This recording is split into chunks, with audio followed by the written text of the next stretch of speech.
7-year-old Zoe had an unusual best friend named Mr. Whispers. To everyone else he didn't exist, but to Zoe he was very real. Her mother, Cassidy, always smiled at Zoe's stories, brushing them off as playful imagination. But one day, Zoe shared something that made Cassidy's heart skip a beat, something about Mr. Whispers that felt too real. It was an ordinary Wednesday afternoon.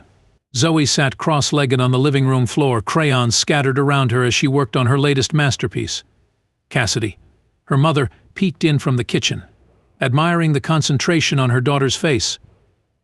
The soft hum of the refrigerator was the only sound breaking the stillness of the house. "What are you drawing today, sweetheart?" Cassidy asked, trying to sound casual as she wiped her hands on a kitchen towel. Zoe looked up, her eyes shining with excitement. "It's Mr. Whispers' house," she said, her voice filled with pride. "He showed it to me last night." Cassidy approached, her curiosity piqued. The drawing depicted a dark, ominous house with a black facade. In front of it stood 3 small children, one of whom bore a striking resemblance to Zoe. The shadowy figure of a tall man loomed beside them. The sky above was a stormy gray, adding to the scene's foreboding atmosphere. "Who's that?" Cassidy asked, trying to keep her voice steady. "That's Mr. Whispers," Zoe replied matter-of-factly. "He shows me this at night." Cassidy's heart raced. She forced a smile, though her mind was already spiraling into a whirl of anxiety. "That's beautiful," she said softly, struggling to maintain her composure. The unease didn't leave Cassidy as she watched Zoe color contentedly. The figure in the drawing was too detailed, too specific, for a child's imagination. It struck a chord of fear deep within Cassidy, something she couldn't easily dismiss. Cassidy busied herself in the kitchen, trying to distract herself from the disturbing image. Yet her mind kept returning to the drawing, to the dark figure that Zoe referred to as Mr. Whispers. The house, with its black facade, seemed almost like a symbol of something sinister lurking just out of sight. Cassidy glanced at the clock. It was almost time for Matthew to come home. When Cassidy's husband, Matthew Thompson, arrived home that evening, his face was etched with concern. "What's going on?" he asked, noting the tense atmosphere as he walked into the living room. Cassidy took a deep breath, trying to steady herself. Zoe continued to color, oblivious to the storm brewing around her. "It's about James Miller," Cassidy said, her voice tight. Matthew's face darkened immediately. "That case has been closed for years," he muttered, though Cassidy's expression made him pause. "What do you mean?" "Zoe knows things about it that even you don't," Cassidy said, her voice strained with urgency. Matthew's stomach churned. He had been the lead investigator on the Miller case 3 years ago. The case involved a devastating fire that had destroyed the home of James Miller and his family. When Matthew arrived at the scene, he found James's wife Rona and their 2 young sons trapped behind a red door in the basement, barely clinging to life. James Miller had vanished without a trace. Matthew stared at Cassidy, then at Zoe. "Zoe," he said, his voice tight with fear, "who is Mr. Whispers?" Zoe looked up, startled by her father's sudden intensity. Cassidy quickly intervened, pulling Zoe behind her. "Matthew, stop," she snapped, seeing the tears welling in their daughter's eyes. "I'm sorry," Zoe bugged, Matthew said, kneeling down to hug her. "Mr. Whispers never yells at me," Zoe said softly, her voice trembling. Matthew's heart ached at her words. Later, as he returned to the station, Cassidy handed him a note. Mr. Whispers showed Zoe the red door in the basement. Matthew's face turned pale. The red door was a detail known only to a few people involved in the Miller investigation. How could Zoe have known about it? The Miller family had lived in the house where Matthew and Cassidy now resided. After the fire, Rona had sold the property, unable to endure the haunting memories. Zoe had never been told about the red door or the tragic history of their home. Yet somehow she knew. Matthew's mind raced as he reviewed the case files. He recalled the haunting details of the fire and the unanswered questions surrounding James Miller's disappearance. What had happened to him? Why had he vanished? The more Matthew thought about it, the more unsettled he became. He needed to reopen the case, but the process was fraught with obstacles. At the station, Matthew dug through old files, desperate to find any clue that might explain Zoe's knowledge. His captain, initially dismissive, regarded Matthew's concerns with skepticism. There's no way she could have known about the red door unless someone told her, Matthew argued, his frustration evident. Reluctantly, the captain agreed to give Matthew 1 month to find new evidence.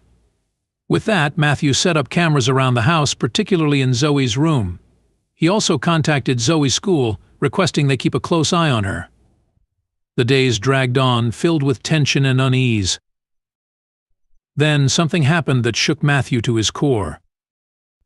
Zoe hadn't been to school for a week. Matthew hadn't called her out, and the school hadn't questioned it, assuming he had. When Matthew listened to the school's call logs, he heard something chilling. A man had called in, pretending to be him. The voice on the recording wasn't his, it was James Miller's. Matthew's blood ran cold. James Miller was alive and had somehow infiltrated their lives using Zoe as a pawn.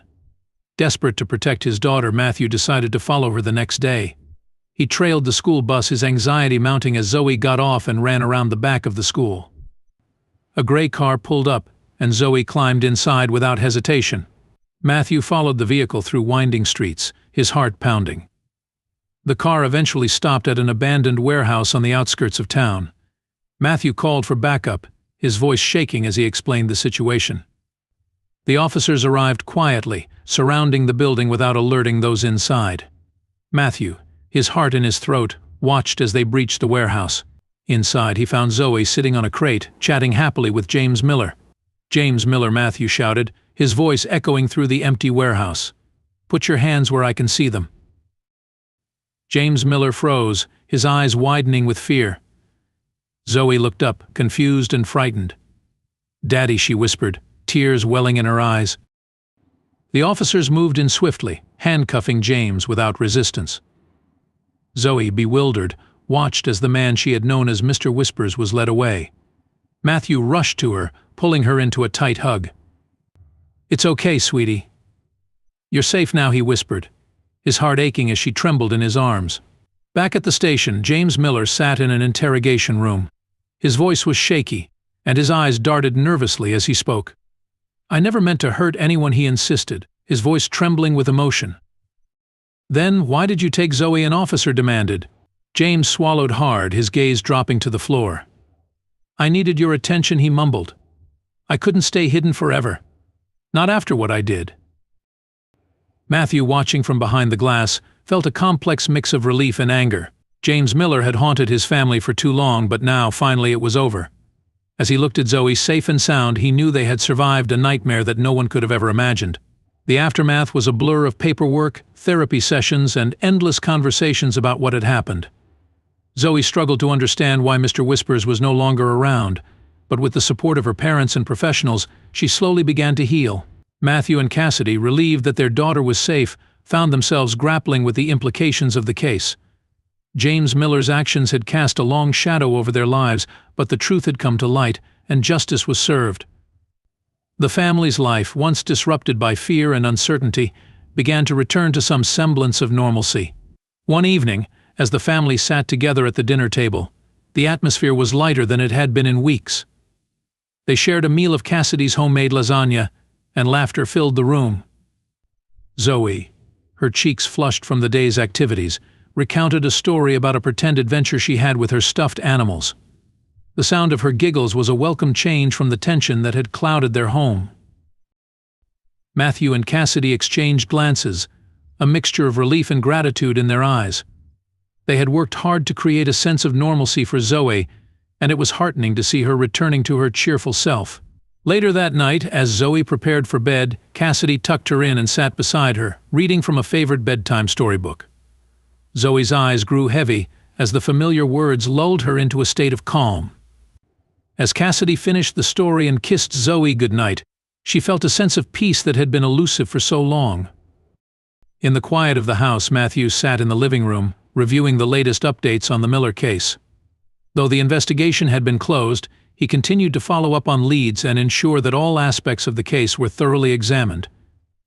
His dedication to his work, coupled with a renewed sense of hope for his family, gave him a renewed sense of purpose. As the weeks turned into months, the sense of normalcy returned to their lives. Matthew and Cassidy made a conscious effort to shield Zoe from the darker aspects of their ordeal. They focused on rebuilding their family's sense of security and comfort. Zoe's artwork began to feature brighter scenes, and the dark figure of Mr. Whispers gradually faded from her drawings. One evening, as they sat together in the living room, Cassidy glanced at the wall where Zoe's drawings were displayed. The ominous scenes had been replaced with cheerful depictions of flowers, animals, and smiling faces. It was a hopeful sign that their daughter was moving past the trauma. "Look at that," Cassidy said softly, pointing to a drawing of a sunlit garden. "That's much better, don't you think?" Matthew nodded, a small smile playing on his lips. "Yes, it is." Zoe, sitting between them, beamed up at her parents. "Mr. Whispers is gone, but I think he's happy now," she said, her voice filled with innocence and hope. Matthew and Cassidy exchanged a relieved glance. They knew the road ahead would be long, but they were determined to face it together. For now, they cherished the peace that had returned to their lives and the joy of seeing their daughter smile again. In the weeks that followed, Cassidy began volunteering at a local support group for families affected by trauma. Her involvement not only helped her process her own experiences, but also provided her with a new sense of purpose. Matthew, meanwhile, continued to be a dedicated detective, using his experiences to guide and support his colleagues. Together, they faced each new day with a renewed sense of hope and resilience. The shadows of the past had receded, replaced by a bright future filled with love, support, and the promise of new beginnings.